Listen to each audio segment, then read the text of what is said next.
ndeko grandi lelo soko moni biso to telemi ezali pona ko revendiquer ba droit na biso. Donc on a hier cette biso mabe biso pe ba collaborateur hier cette to telemi.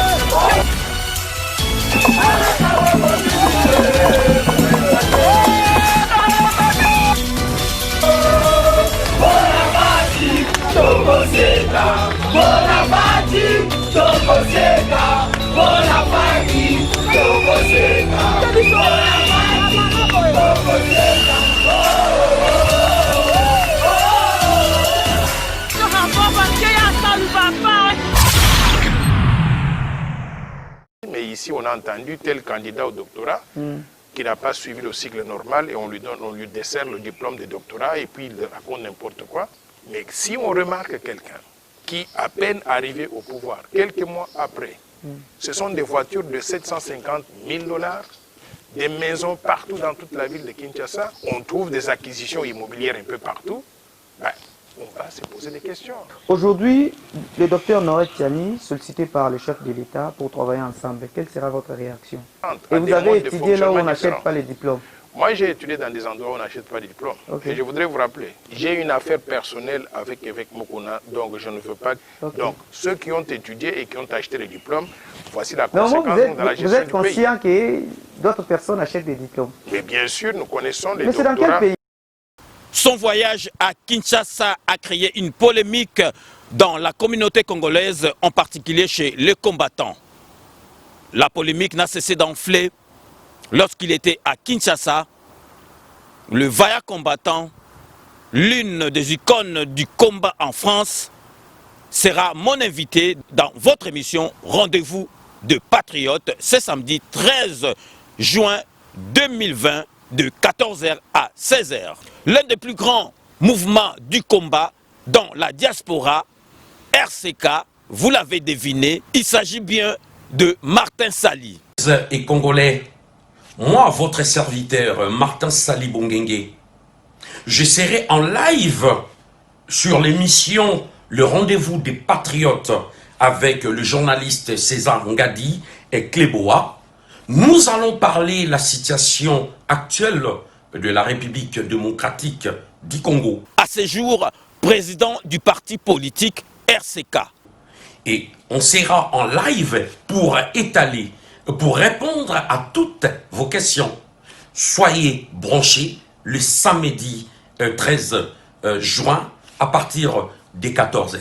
L'espoir de demain, il sera mon invité ce samedi 13 juin 2020 de 14h à 16h dans votre émission Rendez-vous de Patriotes. Martin Sali sera là pour répondre à toutes vos questions. Samedi Oyo, Batu Oyo, Balobaki Ebele sur Martin Sali.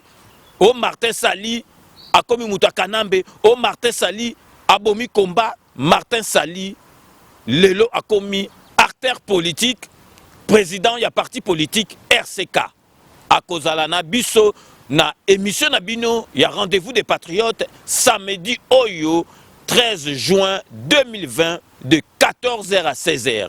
Napesi mbote na bandeko nyonso ba Congolais losako bisika nyonso tu bozali wa bino ngai ndeko na bino Martin Sali Bongengue, président ya RCK, nakoleka en live samedi Oyo le 13 juin à partir ya 14h na émission Le Rendez-vous des Patriotes et longo na ndeko na biso César Ngadi. Batu nyonso oyo bazali na ba question ya ko poser, bo hésiter te, bo poser ba question na numéro oyo ezali ko défiler na se ya image. Donc Martin Sali akozala invité na biso donc pour la première fois na émission Rendez-vous de Patriotes. Donc on essayer de parler sur la géopolitique, la situation actuelle où ezali koleka na mboka na biso, na kopesa bino biyano, na kopesa ba point de vue oyo ezali ya biso ya RCK, na kopesa vision na biso, na kosolola na bino, kokene na biso na mboka ya Kinshasa. Pourquoi lelo RCK est commis un parti politique? Toko kakoyeba kosolola na bino et longo ensemble. Bobenga na numéro oyo bozali komona na se Émission Ezali, samedi 13 juin de 14h à 16h en direct sur Kleboa Original. Bamituna oyo bandeko bozalaka na yango, boya nango mukolo ya samedi, toko panza mpoke, poto solo la nabino ndenge elongomani. En direct, en live, samedi le 13 juin na 14h. Bo s'abonner pour besoin occasion ya reposer ba question nabino na le présent il y a parti politique RCK Martin Sali. Bonjour, bonsoir, ça dépend à l'heure à laquelle vous allez suivre cette émission. Le peuple d'abord présenté par votre humble serviteur Grady Mouya, le fils de la promesse. Alors vous savez bien, à chaque fois, actualité Zalaka, tout le cas toujours acteur politique pour Nakusolana Bango, Kotala, le Lengekani, République démocratique du Congo, notre beau pays, et Zotambola, et ça fait ma Kansina Bango, Bino Batboza Libanda, Bomesana Kolanda Bisso. Et je dis déjà un grand merci à messieurs César Ngadi qui nous suit depuis Paris. Et aujourd'hui, on va essayer de parler avec un homme, un analyste politique que vous connaissez aussi. Il s'appelle le docteur Noël Tiani Mwanyagita. Avec lui, on va essayer de parler d'un sujet ibélé aux les Kalelo na République démocratique du Congo, à qui j'ai dit déjà bonjour docteur. Bonjour, merci de me recevoir à Kleboa. Ok. Docteur, essayez un peu de nous parler sur la santé politique de notre pays. Comment vous trouvez la santé politique actuelle de notre pays? La santé politique de la République démocratique du Congo, elle est paralysante. Paralysante dans la mesure où elle ne permet pas aux acteurs politiques de prendre les décisions rapidement dans l'intérêt du pays pour développer le pays au profit de tout le monde. Vous savez que nous sommes gérés actuellement par une coalition au pouvoir qu'on appelle le FCC, le CACH, où il y a ce qui constitue un mariage entre deux clans politiques divergents d'ailleurs. L'ancien clan politique qui a géré le pays pendant 18 ans, mais qui n'a pas réussi à développer le Congo, qui a créé beaucoup de malheurs dans notre pays, où il y a eu beaucoup de pauvreté, beaucoup de crimes, beaucoup de détournements des fonds publics. Toutes les antivaleurs étaient les caractéristiques principales donc, de l'ancien régime. Maintenant, il y a un clan politique qui faisait la lutte contre cet ancien clan politique. Ce nouveau clan politique composé du CACH, qui est appelé le CACH, c'est-à-dire composé de l'UDPS et de l'Union pour la nation congolaise. Les deux se sont mis ensemble pour gérer le pays et on a l'impression que tout est bloqué, tout est paralysé. Mais est-ce qu'il y a une différence entre Joseph Kabila à la tête du pays et Félix-Antoine Tshisekedi à la tête du pays? La différence principale, c'est que le président de la République n'est plus le même. Donc ce n'est plus Joseph Kabila, c'est aussi donc le pays est dirigé par deux personnes? Non, ce n'est pas ce que je dis. Je dis bien que la différence, c'est que l'ancien président s'appelle Joseph Kabila et il n'est plus président de la République. Et le nouveau président s'appelle Félix-Antoine Tshisekedi, c'est lui qui est président de la République. Mais la gestion de deux personnes... J'arrive, laissez-moi terminer. Mais les systèmes politiques, le système de gouvernance n'a pas changé. C'est l'ancien système de gouvernance sous Joseph Kabila qui continue à être en place, avec principalement les mêmes acteurs. Trouvez par exemple qu'il est impossible d'échanger même les mandataires de l'État, à part quelques nominations qui ont été faites au niveau le plus élevé dans l'appareil judiciaire, à part quelques petites nominations faites au niveau de l'armée, il n'y a pas de grands changements, pas de changement d'ambassadeur pour le changement de la politique étrangère, pas de changement donc de gouverneurs, parce que les gouverneurs sont élus, mais ce sont des gouverneurs essentiellement de Joseph Kabila. Donc, tout le système continue à être le système de Joseph Kabila que nous avons connu pendant 18 ans et qui continue à être en place, sauf que maintenant, le chapeau qui est au-dessus de ce système-là, on a enlevé Joseph Kabila et on a mis Félix-Antoine Tshisekedi, donc le reste la même chose. Mais comme les Quinois disent, Félix-Antoine Tshisekedi est bloqué. Vous êtes d'accord avec ça? Je suis d'accord avec ça. Il est totalement bloqué. Par rapport à sa vision et ce qui se passe maintenant?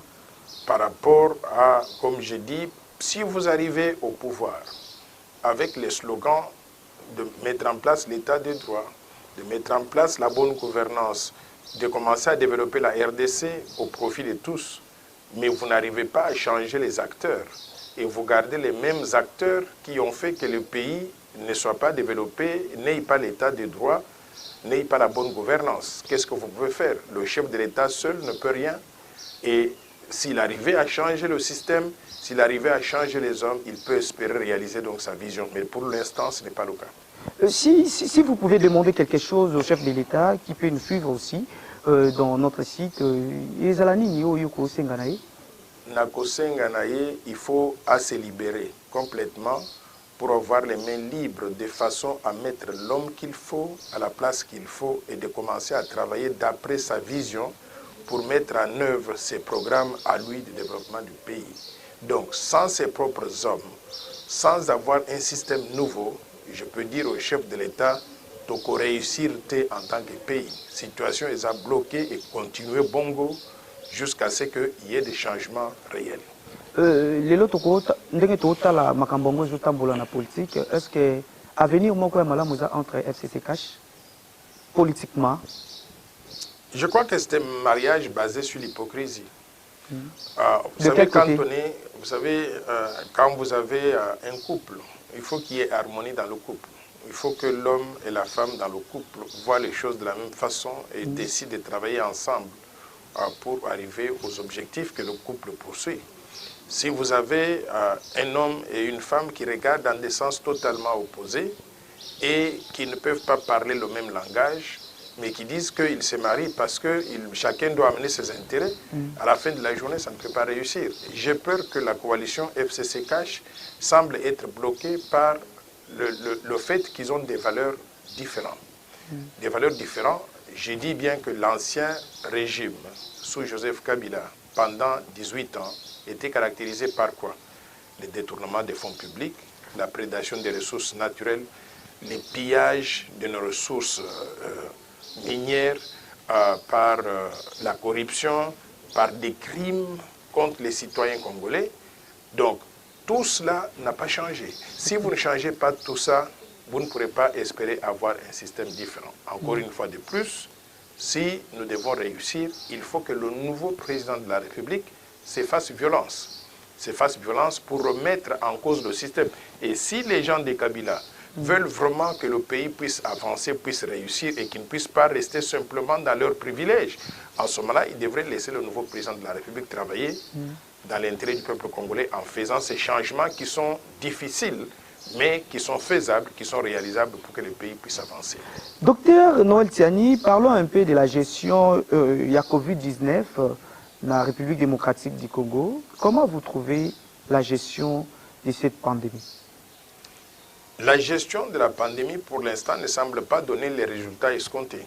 Pourquoi? Parce que nous avons commencé le mois de mars avec un seul cas de Covid-19 à Kinshasa. Aujourd'hui, nous sommes dans les environs de 3764 cas. Chaque jour, on ajoute 100 nouveaux cas supplémentaires à peu près. Donc, ça montre très clairement que malgré les mesures qui ont été prises par les autorités sanitaires, nous n'avons pas encore atteint le pic. Et si on n'a pas encore atteint le pic, ça veut dire que la maladie est en train encore donc de se propager. Elle se propage petit à petit, mais sûrement elle va aller au-delà de ce que le Congo est capable de pouvoir donc maîtriser. Aujourd'hui, la gestion de la pandémie, j'ai peur qu'on soit déjà dépassé. Allez donc dans les hôpitaux. Tous les hôpitaux sont pleins. Tous les hôpitaux. Il n'y a plus de place là-bas. Et beaucoup de malades, quand on fait des tests et on trouve qu'ils sont malades, on les garde chez eux à la maison et on dit qu'on envoie des médecins pour aller leur administrer des soins. Ce ne sont pas des conditions idoines pour arriver à combattre la pandémie parce que quand quelqu'un reste à la maison, la plupart du temps, dans un environnement familial, il y a des gens qui tournent autour de lui, il contamine davantage d'autres personnes donc, au sein de la famille. Donc j'ai peur que nous soyons au bord d'une catastrophe si on ne prend pas garde. Et je ne vois pas ce qu'ils peuvent faire parce que les moyens semblent être très limités au niveau du gouvernement. Est-ce que Ndenge Gombeza confiné, quand même, le résultat est bien ébimi par rapport à confinement à Gombe? Bon, selon vous? À voir les statistiques, nous avons compris que Gombe n'est plus l'épicentre de la maladie. Cela veut dire que la maladie a été contenue, ne s'est pas propagée encore donc, davantage donc, au niveau de la Gombe. Mais à quoi ça sert dans une capitale de la République démocratique du Congo de 15 millions d'habitants de confiner Gombe qui compte environ 1 million d'habitants, mais le gros de la population se trouve en dehors de la Gombe. Et il y a des entrées et des sorties à la Gombe. Il ne faut pas se voiler la face. Si vous voulez venir me voir, moi, à la Gombe, vous passez chez les policiers, vous leur dites que vous avez rendez-vous avec telle personne, on vous laisse passer. On sans les macarons, sans les macarons. Okay. Donc, et aujourd'hui, j'ai même peur qu'il y ait le confinement est devenu un moyen pour les policiers de se faire de l'argent. Vous venez, on vous demande un café, vous donnez donc 500 francs congolais, on vous laisse passer. Donc, ces mesures, et d'ailleurs, ça fait rire, pourquoi? Parce que nous sommes confinés, mais nous disons, nous sommes dans un confinement avec embouteillage. Oui. Vous sortez dehors là, vous allez voir des embouteillages monstres, même au niveau de la Gombe. D'où viennent toutes ces voitures-là s'il y a confinement? Donc, je crois que les mesures ne sont pas prises très au sérieux. Le peuple a été sensibilisé, mais il n'est pas suffisamment sensibilisé. Et en dehors de la Gombe, la vie continue à être menée comme avant. C'est comme si Covid-19 n'existe pas. Allez à Massina, à Bibo, à Kingasani. C'est ça ce que les gens demandent. Parce qu'on nous donne des statistiques plus élevées dans des quartiers comme Galiema, communes comme Galiema, et au moment où Tchangou, Bandekwa Tchangou Baza, un peu dans embouteillage, mais Bazo vivrait bien, Covid des Atekuna, mais c'est dit à quoi? Ce sont des aventures? Non, comment? Moi je crois que je ne sais pas si c'est une question du niveau d'études, du niveau d'éducation de notre population ou pas. Mais il y a des gens qui ne croient même pas que la maladie existe. Et pourtant, nous avons des gens que nous connaissons qui meurent tous les jours. Ici, La maladie existe, mais bien sûr, on en connaît des gens qui sont morts donc, de Covid, qu'on connaissait et qui ne sont plus là. Je ne veux pas citer les noms de personnes, mais tous les Congolais connaissent. On a entendu parler de tel, parmi les grandes autorités d'ailleurs du pays. Mais au-delà de cela aussi, il y a le citoyen ordinaire qui meurt. Mais chez nous ici, quand quelqu'un meurt, vous savez quoi? On trouve une raison. On dit, 1, il a été empoisonné. 2, il y a eu la sorcellerie. 3, il y a toujours donc une raison. Mais on semble donner toutes les autres raisons, sauf Covid-19. Je vous dis bien que la maladie existe. Elle est dangereuse, elle est meurtrière. Toute personne qui s'aventure à faire du n'importe quoi, à ne pas se protéger, à ne pas porter des masques, à se retrouver dans des attroupements de plus de 20 personnes, à serrer les mains, à continuer les anciennes habitudes de faire des bisous aux gens, cette personne s'expose dangereusement. Donc, prenons ces précautions, suivons les recommandations des autorités sanitaires pour que nous puissions donc nous protéger. Mais après cette pandémie Covid-19, c'est quoi la vision après la pandémie? Ma vision, c'est le plan Marshall de Noël Tchani pour la reconstruction et le développement de la RDC que j'avais présenté au peuple congolais avant, mais que j'ai actualisé pour intégrer les nouveaux défis créés par Covid-19. Cette vision consiste d'abord à conscientiser la population que le développement de la RDC doit venir des Congolais, mais il ne viendra pas de l'étranger. Maintenant, les Congolais, si nous travaillons sérieusement, d'après cette vision, nous allons sortir de la situation catastrophique actuelle qui est un pays sous-développé, endetté, un pays qui n'a même pas d'infrastructures de base, qui manque de tout, c'est-à-dire les hôpitaux modernes, les écoles modernes, qui manque d'aéroports, qui manque de routes, qui manque d'industrie. Un pays complètement désarticulé, caractérisé par la mauvaise gouvernance, la corruption, la prédation des ressources naturelles, le détournement des fonds publics, où chacun prend tout de biens publics pour lui, vole tout, au lieu de mettre dans la caisse de l'État pour développer le pays. Si nous changeons cette situation-là, pour changer cela, que nous travaillons sérieusement en mettant en œuvre un certain nombre de programmes que j'ai pu élaborer, nous pouvons nous développer donc, au bout d'une période donc, de 15 ans pour devenir un pays émergent, en créant au passage des emplois et des opportunités pour tout le peuple congolais et en mettant en place toutes ces infrastructures de base qui nous ont manqué. Regardez aujourd'hui, on dit que pour combattre Covid-19, il faut se laver les mains plusieurs fois dans la journée. Mais vous allez vous laver les mains comment lorsque seulement moins de 10% de la population a accès à l'eau potable, à l'électricité. Donc nous devons maintenant prendre conscience de cette pandémie pour reconnaître que la vie humaine s'organise autour de ces services de base. C'est-à-dire, installons de l'eau potable, de l'électricité dans toutes les familles congolaises. Arrêtons d'être égoïstes. Prenons l'argent public, on l'utilise pour développer le bien commun, pour développer les infrastructures de base. Créons des emplois pour que nous puissions donc chacun de nous s'occuper, sortir de la situation où nous avons 85% de la population au chômage. Transformons nos matières premières en produits finis, produits semi-finis dans le pays. Si nous le faisons, nous allons nous développer. Sortons de la mentalité où nous devons importer de tout. C'est pour cela que je suis sidéré par ce procès qui est en train de se passer aujourd'hui, où j'entends qu'on achète des maisons préfabriquées, des maisons fabriquées à l'extérieur du pays, qui créent des emplois à l'extérieur du pays, en Turquie, et nous, on nous amène ces maisons-là, et d'ailleurs, qui nous les amène un étranger, un Libanais, qui vient de s'installer de 83 ans. Et nous, nous avons une population de 100 millions de Congolais, et nous sommes capables de pouvoir utiliser cet argent, construire des maisons localement ici. Donner les emplois aussi donner à des la emplois au population. peuple congolais. Donc, changeons cette vision de développement. C'est ça que je prends dans le cadre du plan Marshall.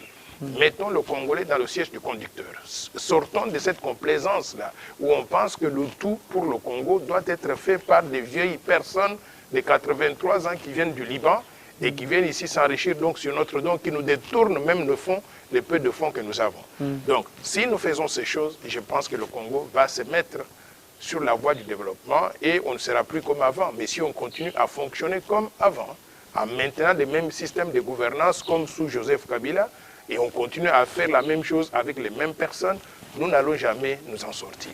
Aujourd'hui, le docteur Noël Tchani, sollicité par le chef de l'État pour travailler ensemble, quelle sera votre réaction?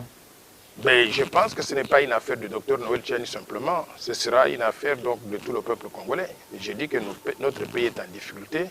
Si nous avons l'occasion de participer au développement du pays, il faut accepter, il faut travailler. Il faut que ce pays-là puisse retrouver le salut, chacun dans son domaine. Bon, maintenant, est-ce que le peuple congolais est prêt à se mettre au travail? Je fais cet appel non pas simplement aux Congolais de l'intérieur, mais aux Congolais de la diaspora, surtout nos compatriotes de la diaspora. Vous savez quoi? En ayant vécu dans la diaspora, moi j'ai vécu pendant 40 ans là-bas.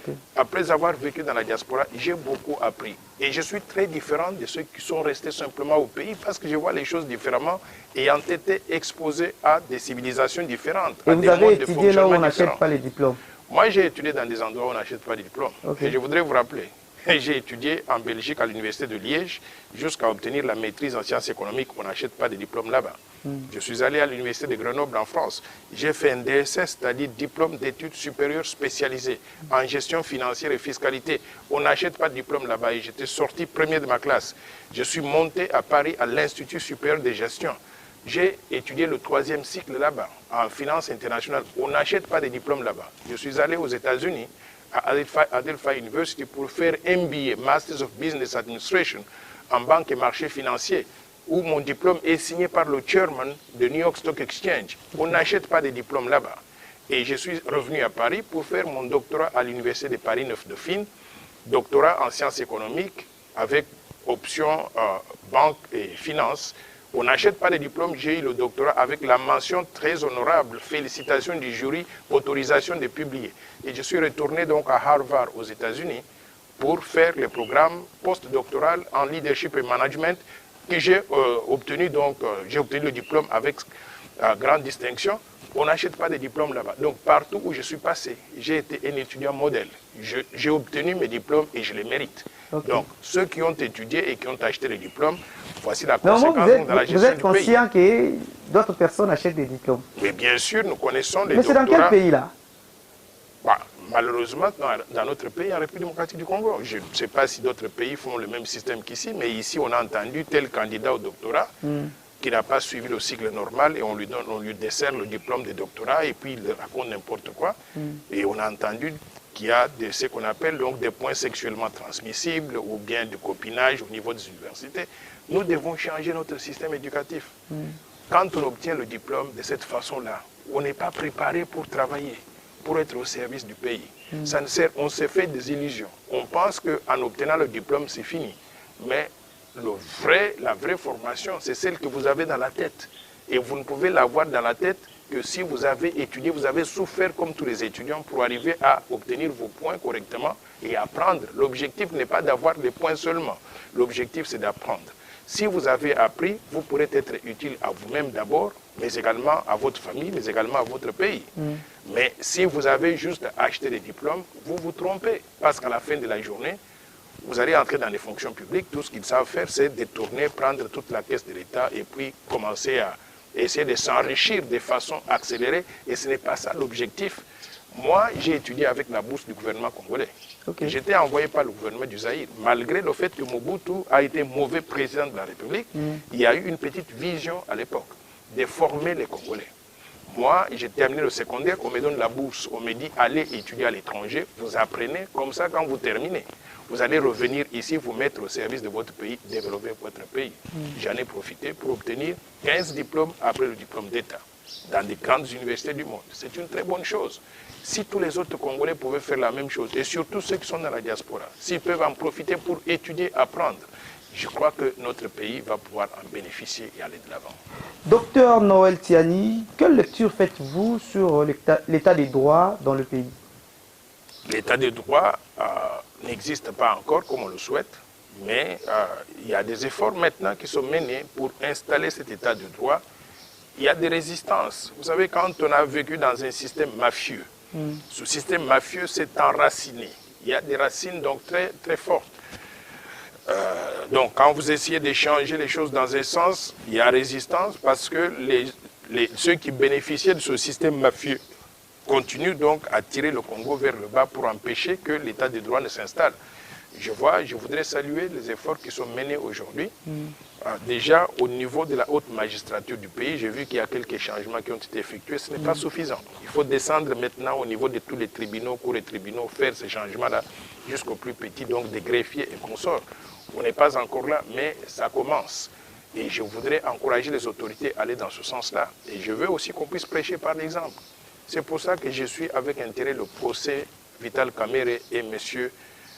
Sami Djamal, qui sont accusés de conflits d'intérêts, détournement des fonds publics, de pillage des ressources publiques, en quelque sorte, de corruption. Donc, je veux que le peuple congolais suive ce procès de très près. Et j'étais l'une des personnes à réclamer que le procès soit retransmis en direct à la télévision. Parce que ça a non seulement un caractère comment ça s'appelle, d'équité, parce que nous voulons que quand on arrive à la sanction, on arrive donc à la conclusion du procès et que le juge prononce la sentence, nous voulons que cette sentence soit aussi partagée par le peuple congolais, qu'il y ait transparence pour que les gens ne puissent pas dire « Ah, on leur a réglé des comptes politiques », pour que le peuple dise que si le juge a décidé ainsi, a motivé sa décision par tel ou tel fait, c'était vrai, nous avons vu ça. Donc, c'est très important pour qu'il y ait adhésion populaire aux décisions de justice. Deuxième élément important pour ce procès, c'est le caractère éducatif. Il faut que le peuple congolais voit de lui-même que quand vous avez un certain comportement dans les fonctions publiques, voici les conséquences. On vous condamne à 20 ans, 25 ans ou 30 ans de prison. On vous arrache tous les biens que vous avez acquis de façon malhonnête et vous sacrifiez votre famille. Et vous allez passer votre temps derrière la barre plutôt que de jouir donc de biens que vous avez volés. Il faut que le peuple congolais donc puisse voir ça. Et dernier élément qui est important dans l'éducation populaire, parce qu'il s'agit d'un directeur de cabinet du chef de l'État, c'est-à-dire une très haute personnalité. En dessous du chef de l'État, c'est lui. Donc, il faut que le peuple congolais puisse se rendre compte que, quel que soit qui vous êtes, à quel niveau que vous soyez, si vous avez un comportement qui n'est pas très civique, qui n'est pas très exemplaire, qui n'est pas très patriote, voici les conséquences. Donc, je salue l'avènement de l'état de droit, bien que tardif, mais un avènement progressif, et nous souhaitons que ça puisse continuer ainsi pour que le Congo... Et ça promet déjà quelque chose. Ça promet. Ça promet parce que vous pouvez entendre aujourd'hui qu'il y a des gens dans l'administration publique qui se disent, bon, si on nous donne l'occasion, on va dénoncer telle autre personne. Je souhaiterais d'ailleurs qu'on mette un numéro de téléphone quelque part et une adresse email. On invite le peuple congolais, si vous connaissez un cas de corruption, de détournement des fonds publics, appelez ce numéro, donnez l'information. On enverra des investigateurs pour faire l'investigation. Et vous envoyez une adresse email pour dénoncer telle personne. Je veux qu'on arrive à ce système-là. Comme ça, le Congo, vous savez, aujourd'hui, 85% des revenus des ressources naturelles, 85%, ça n'entre pas dans les caisses de l'État, ça va dans des poches des privés, c'est volé. J'ai appris qu'il y a une famille en République démocratique du Congo qui s'est attribuée à elle seule 120 concessions minières, une seule famille, 120 concessions minières. Et toutes ces concessions minières sont en exploitation et, devinez quoi, toutes les ressources qui proviennent de là, les devises qui sont générées par l'exploitation de ces concessions sont gardées à l'étranger. Ça ne vient pas au pays. Il faut qu'on puisse ramener tout ça dans le cadre donc, du fonctionnement normal de notre pays.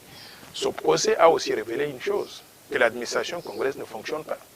L'administration congolaise, comment voulez-vous avoir une banque centrale qui paye des gens en liquide, qui paye des gens en liquide, des millions de dollars en liquide. On prend ça, on amène même dans des maisons des gens, des privés. Donc ça ne marche pas comme ça. Comment voulez-vous avoir un système bancaire où on a des banques comme la Robank qui font du n'importe quoi, des banques de mafia en quelque sorte. Donc nous devons restructurer tout ça pour que le pays puisse fonctionner normalement. Merci beaucoup, Dr Tiani. Alors, état des droits toujours, Pona Mwanamboka, le pasteur ou l'évêque Mukuna, bande comme sous balobi, Eza Mabe, Basali Yango Mabe, injustice. Mais pour Vital Kamerhe, c'est l'état des droits. Quelle lecture faites-vous?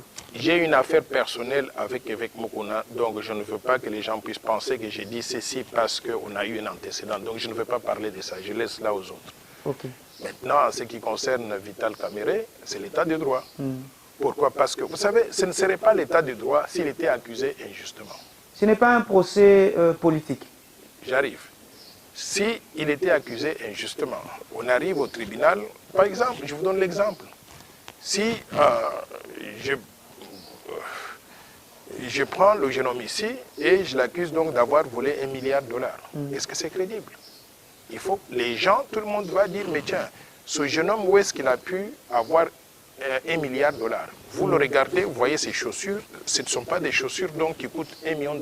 Vous regardez ses chemises, il est habillé comme un citoyen ordinaire. Vous allez chez lui, vous trouvez qu'il est toujours locataire dans l'endroit où il vivait. Il vit toujours donc dans son contexte familial, sa vie n'a pas changé.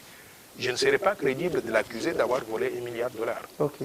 Mais si on remarque quelqu'un qui, à peine arrivé au pouvoir, quelques mois après, ce sont des voitures de $750 000, des maisons partout dans toute la ville de Kinshasa, ses neveux, ses filles, sa femme, donc les comptes bancaires ont considérablement augmenté donc de soldes, on trouve des acquisitions immobilières un peu partout, on va se poser des questions. Ce sont des questions légitimes.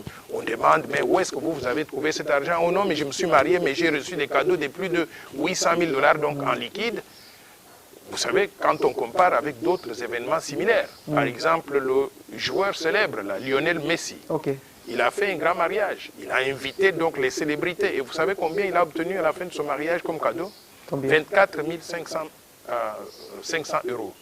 À comparer à ce mariage du siècle ici au Congo qui a généré plus de $800 000 en cash, 4 voitures, 4 jeeps, des maisons, des bâtiments, de tout ça comme des cadeaux de mariage. Il faut se poser des questions. Donc ce procès-là, ce n'est pas un acharnement. C'est un vrai procès pour déterminer le comportement des hommes politiques congolais quand ils arrivent au pouvoir dans un système où il n'y a pas de mécanisme de gouvernance, de contrôle. C'est un vrai système. Vous avez déjà vu un pays où une banque centrale paye $57 millions cash à un individu, un étranger. On paye ça, soi-disant, on a envoyé un transfert à Ecobank, mais le transfert a été intercepté au niveau de la Robank. Ils ont sorti tout le liquide, plus de $30 millions cash pour une destination inconnue. Et il n'y a aucune vérification. La Banque centrale n'a rien vu, n'a même pas fait de suivi pour savoir pourquoi il y a eu ce retrait-là et est-ce que le montant transféré est arrivé à destination, c'est-à-dire à Ecobank. Donc nous avons un vrai procès qui montre les faiblesses de l'administration congolaise et le comportement des dirigeants congolais à tous les niveaux.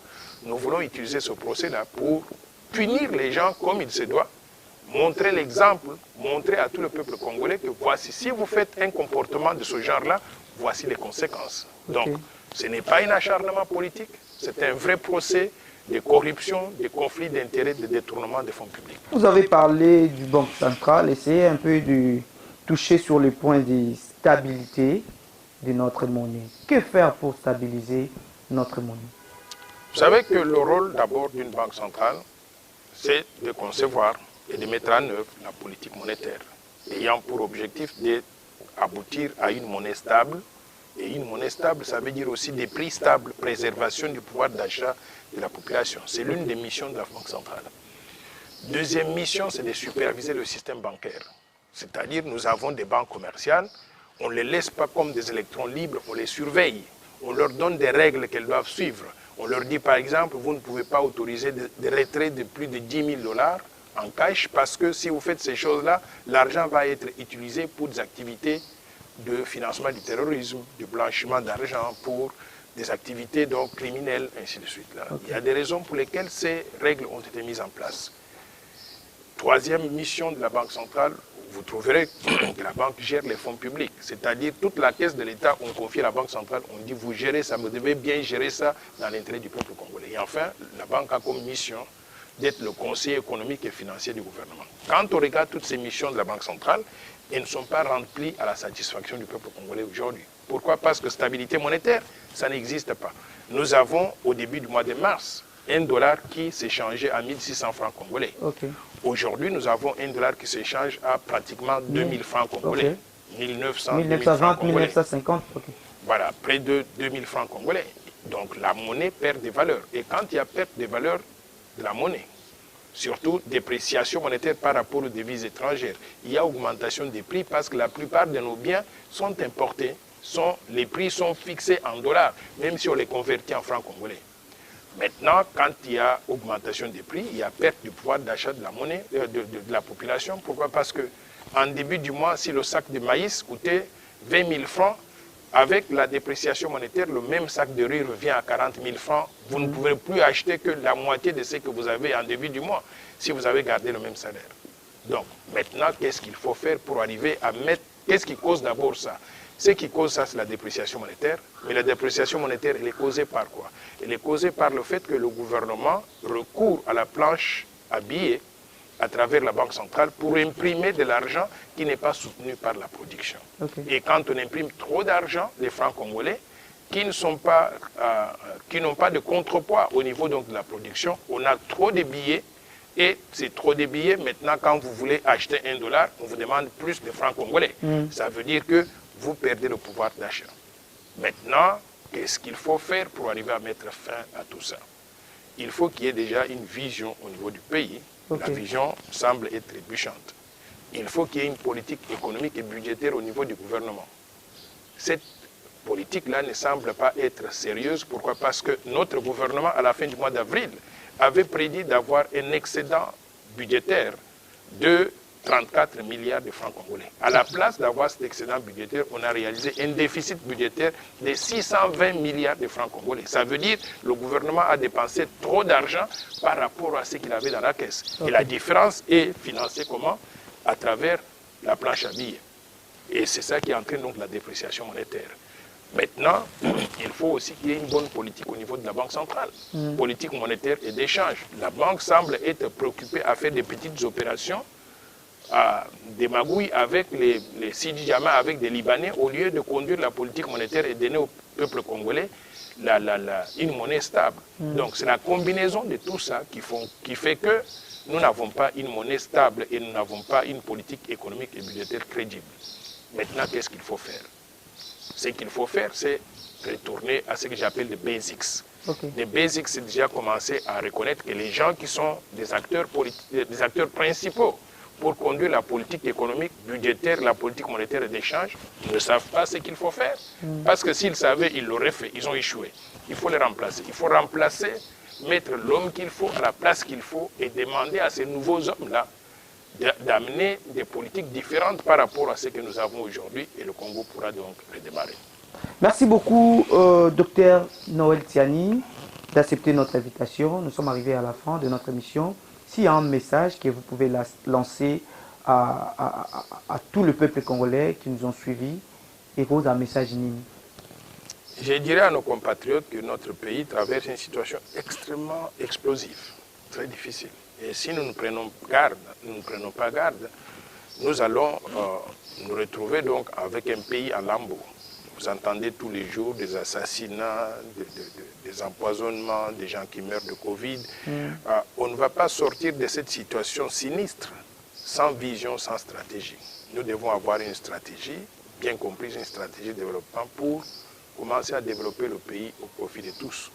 Dans le passé, quand quelqu'un tombait malade, il prenait l'avion, il va se faire soigner en Belgique. Aujourd'hui, on a fermé les frontières. Ils ne vont plus faire ça.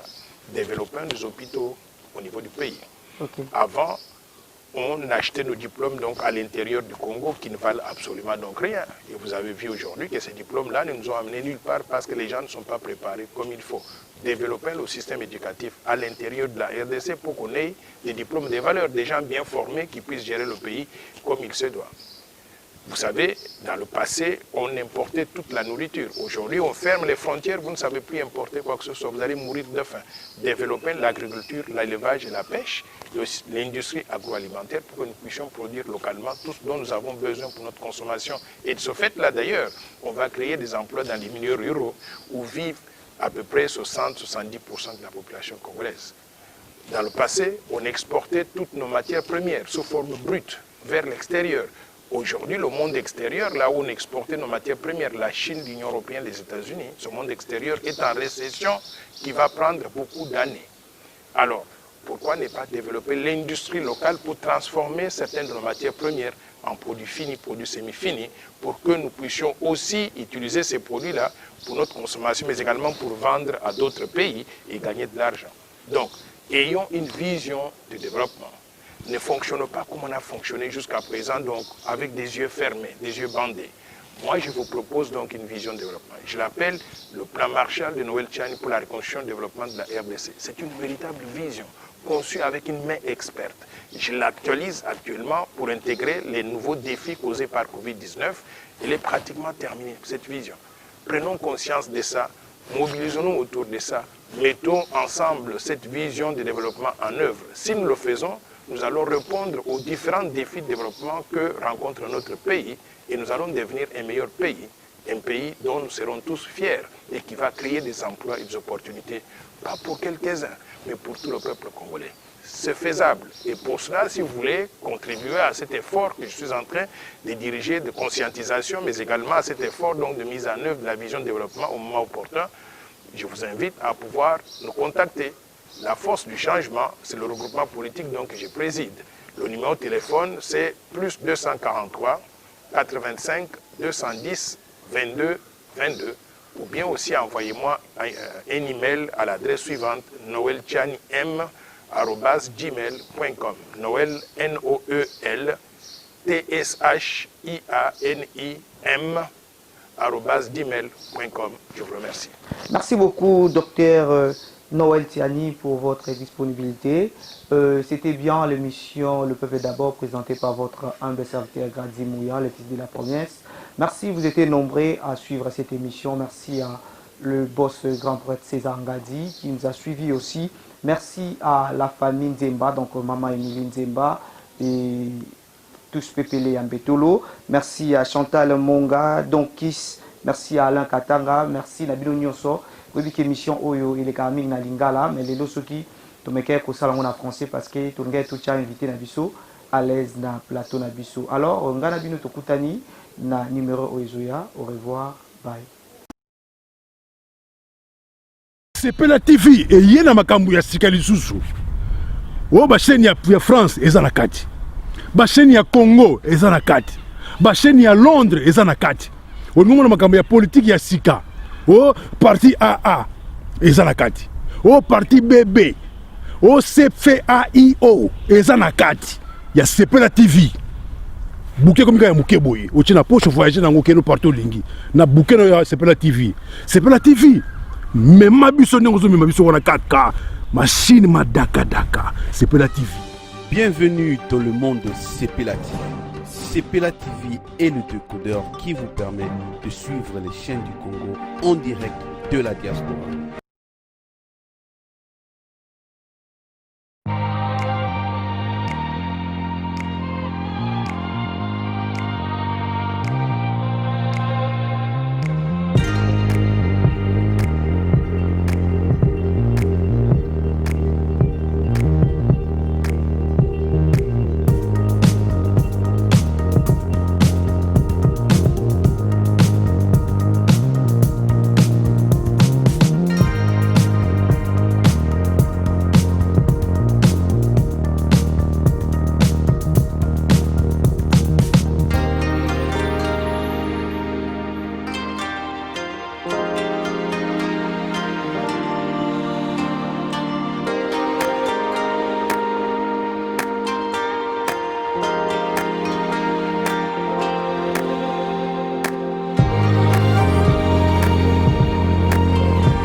C20, service traiteur, organisateur d'événements, allant du cocktail en passant par les akouskis et le traiteur qu'il faut.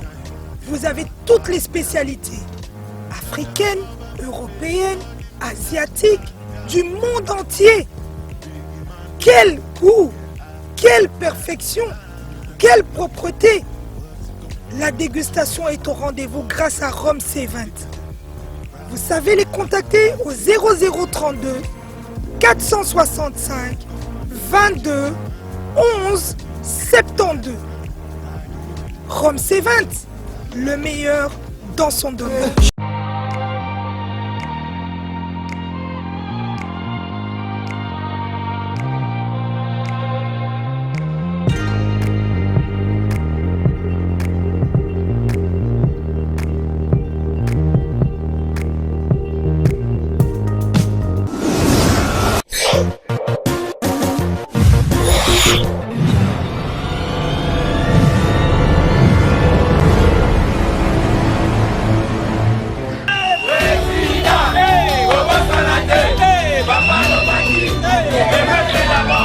ndeko grandi lelo soko moni biso totelemi ezali mpona korevendike bato wana biso lokola yeseli biso mabe biso mpe bakolaborateur ya RTNC totelemi